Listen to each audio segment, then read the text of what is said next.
العلم هو النور الهادي والمفتاح لكل الخير من يريد الله به خيرا. بسم الله الرحمن الرحيم. الحمد لله رب العالمين. الحمد لله حمدا كثيرا طيبا مباركا فيه. سبحان الله وبحمده عدد خلقه ورضا نفسه وزنة عرشه ومداد كلماته.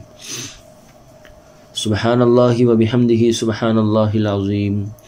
وصلى الله وسلم على نبينا محمد وعلى آله وأصحابه وبارك وسلم تسليما كثيرا كثيرا. بسم الله الرحمن الرحيم. فصار كما إذا باع عبدين بألف على أنه بالخيار في أحدهما بعينه وسمى ثمنه تشبيه لدليل الخصوص المذكور بمسألة فقهية، أي صار دليل الخصوص على هذا المذهب المختار نظير هذه المسألة الفقهية، وهي أن يعين الخيار في أحد العبدين المبيعين ويسمى ثمنه على حدة،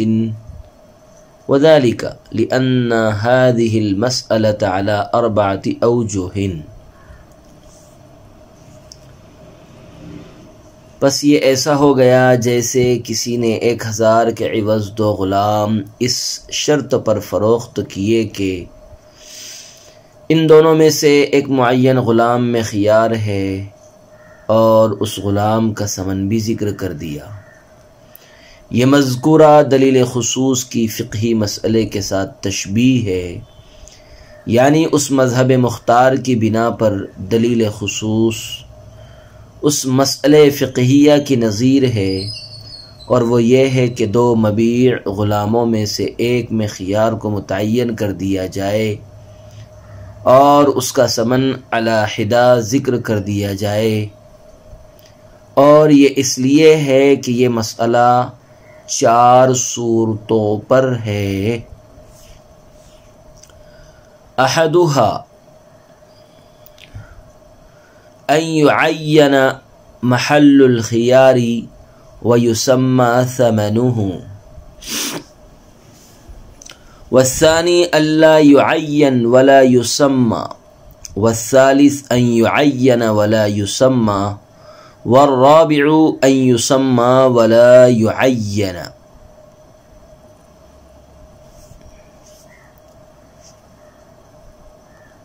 ان میں سے ایک یہ ہے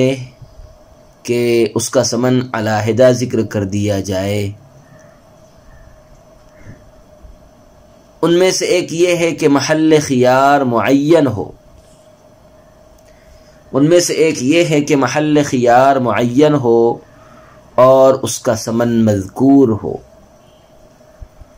دوسری صورت یہ ہے کہ نہ محل خیار معین ہو اور نہ ثمن مذکور ہو. تیسری صورت یہ ہے کہ محل خیار معین ہو اور ثمن مذکور نہ ہو.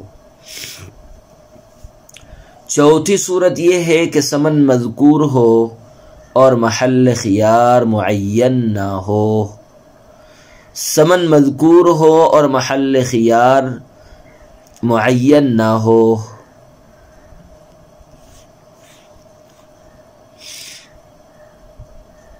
فالعبد الذي فيه الخيار داخل في العقد غير داخل في الحكم،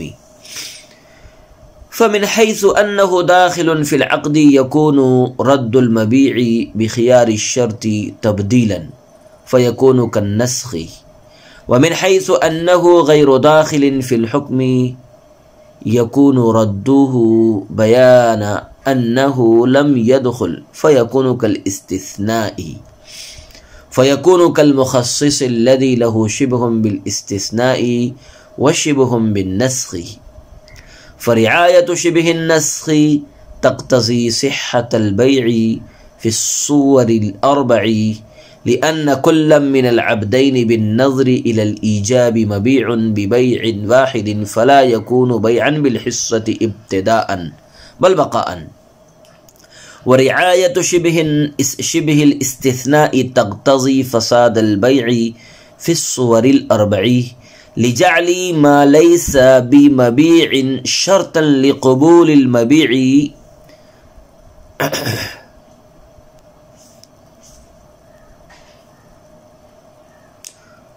پس وہ غلام جس میں خیار ہے عقد میں داخل ہے لیکن حکم میں داخل نہیں ہے، پس اس حیثیت سے کہ غلام عقد میں داخل ہے، خیار شرط کی وجہ سے مبیع کو واپس کرنا تبدیل ہوگی، لہذا یہ واپس کرنا نسخ کے مانند ہوگا. اور اس حیثیت سے کہ غلام حکم میں داخل نہیں ہے، غلام کو واپس کرنا اس بات کا بیان ہوگا کہ وہ داخل نہیں ہے، لہذا خیار کی وجہ سے غلام کو واپس کرنا استثناء کے مانند ہوگا. پس یہ مثال اس مخصص کے مانند ہوگی جو استثناء اور نسخ کے مشابہ ہے. پس شبہ نسخ کی رعایت چاروں صورتوں میں بیع کے صحیح ہونے کا تقاضا کرتی ہے، اس لیے کہ دونوں غلاموں میں سے ہر ایک ایجاب کی طرف نظر کرتے ہوئے بیع واحد کے ساتھ مبیع ہے، لہذا یہ ابتداءً بیع بالحصہ نہ ہوگا بلکہ بقاءً ہوگا. اور شبہ استثناء کی رعایت چاروں صورتوں میں بیع فاسد ہونے کا تقاضا کرتی ہے، کیونکہ جو چیز مبیع نہیں ہے اس کو قبول مبیع کے لیے شرط قرار دیا گیا ہے.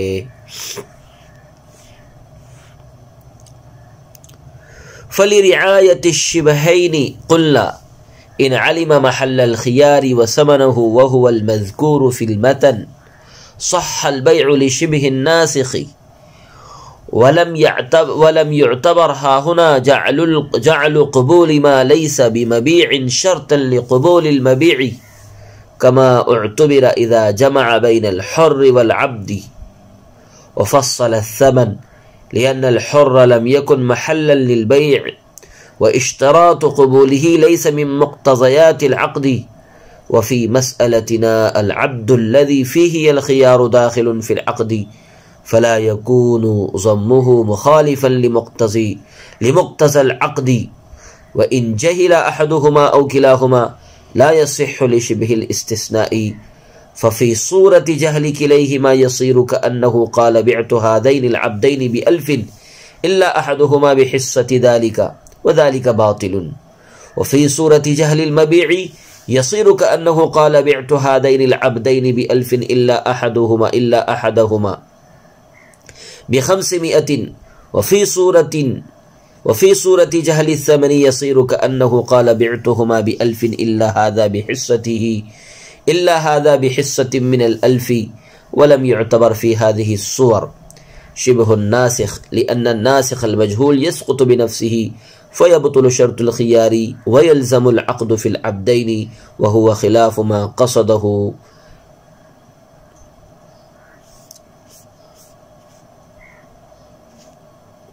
القائل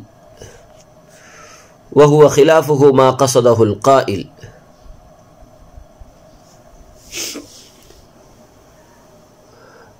پس دونوں مشابہتوں کی رعایت کرتے ہوئے ہم نے کہا کہ اگر محل خیار اور اس کا ثمن معلوم ہو اور یہی صورت متن میں مذکور ہے تو ناسخ کی مشابہت کی وجہ سے بیع صحیح ہوگی، اور اس جگہ غیر مبیع کو قبول کرنے کو قبول مبیع کے لیے شرط قرار دینا معتبر نہ ہوگا. جیسا کہ اس وقت اعتبار کیا گیا ہے جب بائع آزاد اور غلام کو جمع کرے اور ہر ایک کا ثمن بھی بیان کر دے، اس لیے کہ آزاد محل بیع نہیں ہے اور اس کے قبول کرنے کی شرط مقتضیات عقد میں سے نہیں ہے. اور ہمارے مسئلے میں وہ غلام جس میں خیار ہے عقد میں داخل ہے، اس لیے اس کو مان لینا مقتضی عقد کے مخالف نہیں ہے. اور اگر ان دونوں میں سے ایک یا دونوں مجہول ہو تو شبہ استثناء کی وجہ سے بیع صحیح نہ ہوگی. پس دونوں کے مجہول ہونے کی صورت میں ایسا ہو جائے گا گویا کہ بائع نے کہا میں نے ان دو غلاموں کو 1000 کے عوض فروخت کیا، مگر ان دونوں میں سے ایک اس کے حصے کے عوض، اور یہ باطل ہے۔ اور مبیع کے مجہول ہونے کی صورت میں ایسا ہو جائے گا گویا کہ اس نے کہا کہ میں نے ان 2 غلاموں کو 1000 کے عوض فروخت کیا، مگر ان میں سے ایک کو 500 کے عوض، اور ثمن کی مجہول ہونے کی صورت میں ایسا ہو جائے گا گویا اس نے کہا کہ میں نے ان دونوں کو 1000 کے عوض فروخت کیا، مگر اس کو 1000 کے حصے کے عوض، اور ان صورتوں میں شبہ ناسخ کا اعتبار نہیں کیا گیا ہے، اس لیے کہ ناسخ مجہول بذات خود ساقط ہو جاتا ہے، لہذا شرط خیار باطل ہو جائے گی اور عقد دونوں غلاموں میں لازم ہو جائے گا، حالانکہ یہ قائل یعنی بائع کے مقصود کے خلاف ہے۔ عزیزو، شارح فرماتے ہیں کہ متن کا فقہی مسئلہ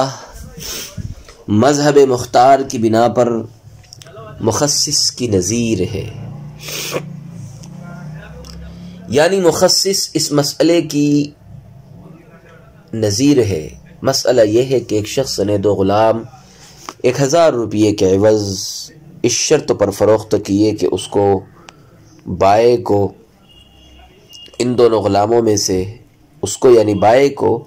ان دونوں غلاموں میں سے ایک معین غلام میں 3 دن کے لیے خیار حاصل ہوگا، اور ان میں سے ہر ایک کا ثمن بھی ذکر کر دیا۔ شارح کہتے ہیں کہ دراصل اس مسئلے کی 4 صورتیں ہیں۔ نمبر 1، محل خیار بھی متعین ہو اور اس کا ثمن بھی مذکور ہو۔ مثلا ایک شخص نے کہا کہ میں نے واصف اور عارف ان 2 غلاموں کو بیع واحد کے تحت 1000 روپے کے عوض فروخت کیا، اور ان میں سے ہر ایک کا ثمن 500 روپے ہے، مگر شرط یہ ہے کہ مجھ کو عارف میں 3 دن کا خیار ہوگا۔ دوسری صورت، نہ محل خیار متعین ہو اور نہ اس کا ثمن مذکور ہو۔ مثلا ایک شخص نے کہا کہ میں نے واصف اور عارف اپنے 2 غلاموں کو 1000 روپے کے عوض فروخت کیا، اس شرط پر کہ ان میں سے ایک غلام میں مجھ کو 3 دن کا خیار حاصل ہے، یعنی بائع نے ہر ایک کا علیحدہ ثمن ذکر کیا، اور بائع نے نہ ہر ایک کا علیحدہ ثمن ذکر کیا اور نہ اس غلام کو متعین کیا جس میں خیار ہے۔ نمبر 3، محل خیار تو متعین ہو لیکن اس کا ثمن مذکور نہ ہو۔ مثلا ایک شخص نے واصف اور عارف اپنے 2 غلاموں کو 1000 روپے کے عوض فروخت کیا اور ہر ایک کا ثمن علیحدہ ذکر نہیں کیا، مگر یہ شرط بیان کی کہ مجھ کو عارف میں 3 دن کا خیار حاصل ہوگا۔ چوتھی شرط، ثمن تو متعین ہو لیکن محل خیار متعین نہ ہو۔ مثلا ایک شخص نے کہا کہ میں نے واصف اور عارف اپنے 2 غلاموں کو 1000 روپے کے عوض فروخت کیا، اس طور پر کہ ان میں سے ہر ایک کا ثمن 500 روپے ہے، مگر شرط یہ ہے کہ ان دونوں میں سے ایک میں مجھ کو 3 دن کا خیار حاصل ہے۔ عزیزو، شارح نور الانوار کہتے ہیں کہ دونوں غلاموں پر چونکہ ایجاب وارد کیا گیا ہے، اس لیے وہ غلام بھی عقد بیع میں داخل ہوگا جس میں بائع کو 3 دن کا خیار حاصل ہے، لیکن وہ غلام حکم بیع یعنی ملک مشتری میں داخل نہیں ہوگا، کیونکہ جب بائع کے لیے خیار ہوتا ہے تو وہ مبیع جو محل خیار ہے بائع کی ملک سے نہیں نکلتی اور مشتری کی ملک میں داخل نہیں ہوتی۔ پس یہاں بھی جو غلام محل خیار ہے چونکہ وہ مشتری کی ملک میں داخل نہیں ہوا، اس لیے یہی کہا جائے گا کہ وہ حکم بیع میں داخل نہیں ہے۔ بہرحال جو غلام محل خیار ہے وہ نفس عقد میں تو داخل ہے مگر حکم عقد میں داخل نہیں ہے، پس چونکہ وہ غلام جو محل خیار ہے عقد بیع میں داخل ہے، اس لیے خیار شرط کی وجہ سے اس غلام میں بائع کا عقد بیع کو رد کرنا اور فسخ کرنا، عقد بیع کو تبدیل کرنا ہوگا، اور یہ تبدیل کرنا نسخ کے مانند ہوگا، یعنی جس طرح نسخ میں حکموں کو اٹھا دیا جاتا ہے، اسی طرح جس غلام میں خیار تھا اس میں بیع کو رد کرنا بھی حکم بیع کو اٹھانا اور ختم کرنا ہے۔ بہرحال اس اعتبار سے متن کا مسئلہ یعنی عبد مخیر فی میں بیع کو رد کرنا ناسخ کے مشابہ ہے، اور عبد مخیر فی چونکہ حکم بیع میں داخل نہیں ہوا، اس لیے خیار شرط کی وجہ سے بائع کا اس غلام میں بیع کو رد کرنا اس بات کو بیان کرنا ہے کہ یہ غلام داخل نہیں ہے بلکہ عقد بیع سے خارج ہے، لہذا اس غلام میں بیع کو رد کرنا استثناء کے مانند ہوگا، یعنی جس طرح استثناء اس بات کو بیان کرنے کے لیے ہوتا ہے کہ افراد مستثنی منہ میں داخل نہیں ہے، اسی طرح عبد مخیر فی میں بیع کو رد کرنا اس بات کو بیان کرنے کے لیے ہے کہ عبد مخیر فی بیع میں داخل نہیں ہے۔ بس اس اعتبار سے متن کا مسئلہ یعنی عبد مخیر فی میں بیع کو رد کرنا استثناء کے مشابہ ہے۔ بہرحال یہ مسئلہ یعنی عبد مخیر فیہ میں بیع کو رد کرنا اس مخصص کے مانند ہے جو استثناء اور نسخ دونوں کے مشابہ ہے، پس نسخ کی مشابہت کی رعایت اس بات کا تقاضا کرتی ہے کہ بیع مذکورہ چاروں صورتوں میں درست ہو، اس لیے کہ دونوں غلام بائع کے ایجاب کے اعتبار سے بیع واحد کے تحت مبیع ہے، یعنی دونوں غلاموں کو صفقہ واحدہ کے تحت فروخت کیا گیا، پس خیار شرط کی وجہ سے ان دونوں میں سے ایک میں بیع کو رد کرنا اس کی بیع کو فسخ کرنا ہے، اور ایک غلام کی بیع فسخ کرنے سے دوسری کی بیع میں کوئی خلل واقع نہیں ہوتا، بلکہ دوسرے غلام کی بیع درست رہے گی، اور جب ایک غلام کی بیع فسخ کرنے سے دوسرے غلام کی بیع میں خلل واقع نہیں ہوتا تو چاروں صورتوں میں دوسرے غلام کی بیع درست ہوگی۔ مگر یہاں ایک اشکال ہے، وہ یہ ہے کہ جب خیار شرط کی وجہ سے دو غلاموں میں سے ایک کے اندر بیع کو رد کر دیا گیا اور دوسرے غلام میں بیع لازم ہو گئی تو 1000 روپیہ جو دونوں غلاموں کا ثمن تھا اس کو دونوں غلاموں کی قیمتوں پر تقسیم کیا جائے گا، بس دوسرے غلام کی قیمت کے لحاظ سے 1000 میں سے جس قدر روپیے اس غلام کے حصے میں آئے گے وہ روپیے مشتری پر لازم ہو گئے، اور اسی کا نام بیع بالحصہ ہے، اور بیع بالحصہ باطل ہے، کیونکہ بیع بالحصہ کی صورت میں ثمن مجہول ہوتا ہے، اور ثمن کا مجہول ہونا بیع کو باطل کر دیتا ہے، اس لیے بیع بالحصہ باطل ہوگی۔ اس کا جواب یہ ہے کہ بیع بالحصہ کی دو قسمیں ہیں، ایک بیع بالحصہ ابتداءً، دوم بیع بالحصہ بقاءً۔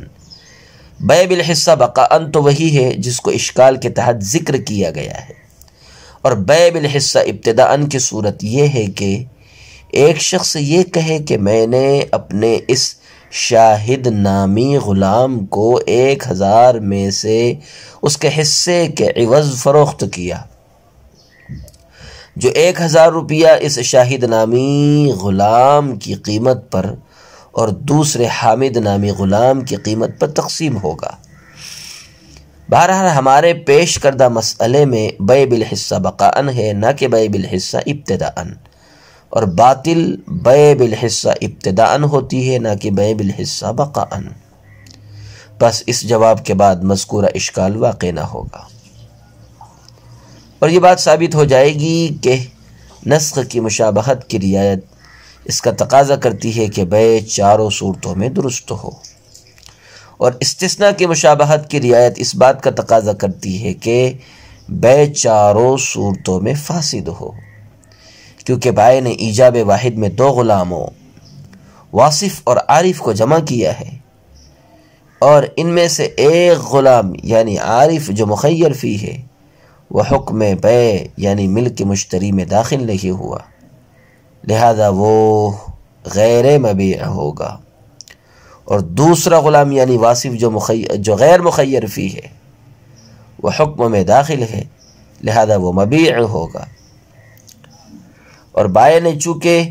ان دونوں غلاموں کو ایک ایجاب میں جمع کیا ہے، اس لیے گویا بائے نے ان دونوں میں سے ہر ایک کے اندر بے کو قبول کرنے کے لیے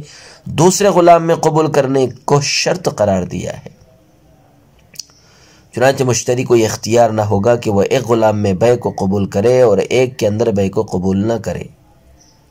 پس گویا بائے نے غلام مبیع یعنی عبد غیر مخیر فی، عبد غیر مخیر فی واصف میں بے کو قبول کرنے کے لیے غیر مبیع یعنی عبد مخیر فی عارف میں بے کو قبول کرنا شرط قرار دیا، اور مبیع کے اندر بے قبول کرنے کے لیے غیر مبیع میں بے قبول کرنے کی شرط لگانا، غیر مبیع میں بے قبول کرنے کی شرط لگانا شرط فاسد اور مفسد بے ہے۔ لہذا اس شرط فاسد کی وجہ سے چاروں صورتوں میں بے فاسد ہو جائے گی۔ اور یہ ایسا ہے جیسے ایک شخص نے عقد واحد میں آزاد اور غلام دونوں کو ملا کر فروخت کر دیا، ہر ایک کا ثمن بھی بیان کر دیا، تو بھی امام صاحب کے نزدیک غلام کے اندر بے فاسد ہوگی، کیونکہ آزاد غیر مبیع ہے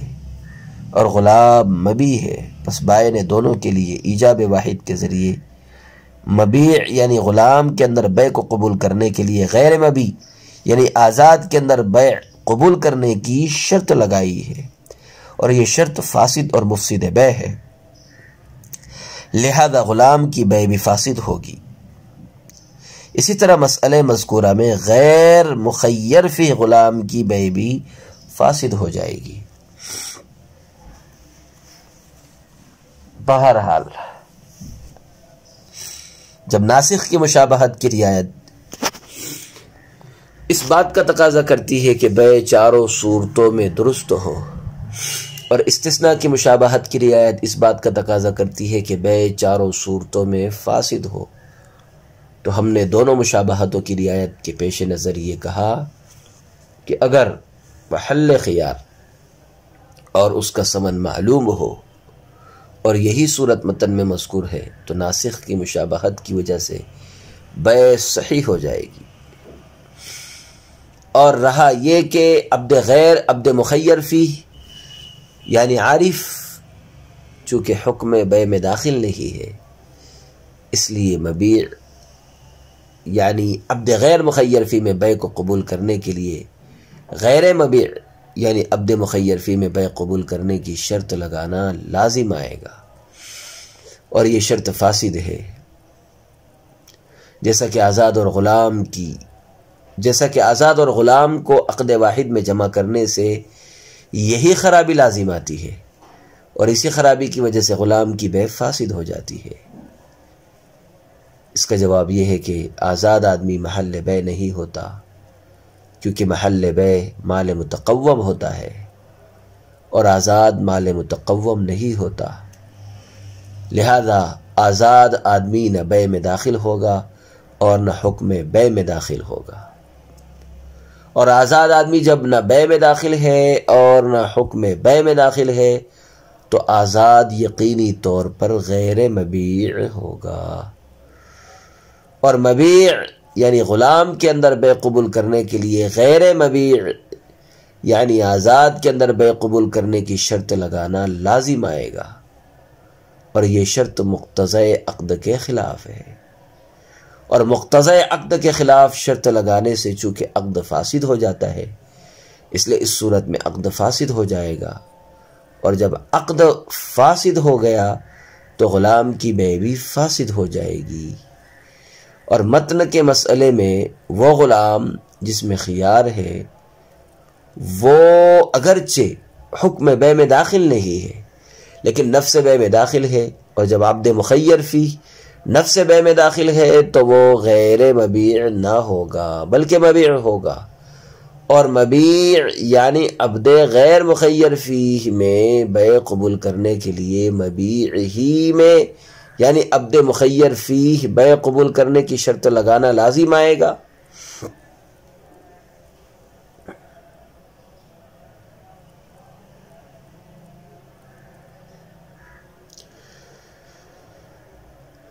اور مبیع یعنی عبد غیر مخیر فی میں بیع قبول کرنے کے لیے مبیع ہی میں یعنی عبد مخیر فی میں بیع قبول کرنے کی شرط لگانا لازم آئے گا، اور مبیع کے اندر بیع قبول کرنے کے لیے مبیع آخر میں بیع قبول کرنے کی شرط لگانا مقتضی عقد کے خلاف نہیں ہے، بلکہ مقتضی عقد کے موافق ہے، اور مقتضی عقد کے موافق شرط سے چونکہ عقد فاسد نہیں ہوتا، اس لیے متن کے مسئلے میں عقد فاسد نہ ہوگا، اور متن کا مسئلہ آزاد اور غلام کو جمع کرنے کے مانند نہ ہوگا۔ شارح کہتے ہیں کہ اگر محل خیار اور ثمن دونوں میں سے ایک غیر معلوم ہو یا دونوں غیر معلوم ہو تو ان صورتوں میں استثناء کی مشابہت کا اعتبار ہوگا اور بے صحیح نہ ہوگی۔